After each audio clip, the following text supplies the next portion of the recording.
కుమారుడుగా ఈ లోకమునికి వచ్చాడు. ఆయన కుచములను బాపువాడుగా వచ్చాడు. ఆమె కుమారుని కనును తన ప్రజలను వారి పాపముల నుండి ఆయన కూడా రక్షిస్తాడని లేదు, ఆయనే రక్షించును కనుక ఆయనకి ఏమని పేరు పెడతారండి? యేసు అని పేరు పెడతారు. యేసు అనే పదమునకు అర్థము రక్షకుడు. రక్షకుడు దేని నుండి రక్షిస్తాడు? ఆయన జన్మ కర్మ పాపముల నుండి రక్షిస్తాడు. ఇది అపోస్తలిక్ ఫెయిత్ ప్రకారం జన్మ పాపం ఉందని మనం చెప్తున్నాం, కర్మ పాపం ఉందని మనం చెప్తున్నాం. ఇక్కడ ఒక మాట చెప్పి ముందుకెళ్తా బ్రదర్.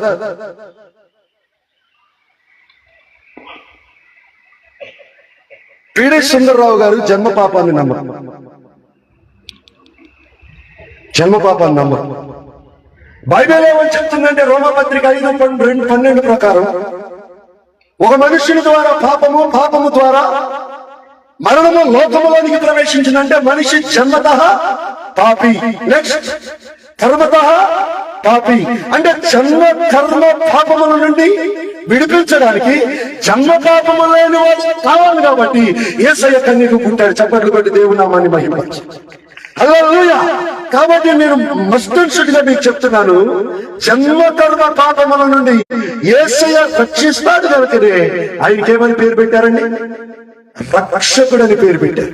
వాక్యము చెప్తున్న సత్యం ఏమిటంటే నీవు సజీవుడవు, దేవుని కుమారుడు అయిన క్రీస్తు. క్రీస్తు అంటే అర్థం ఏంటి?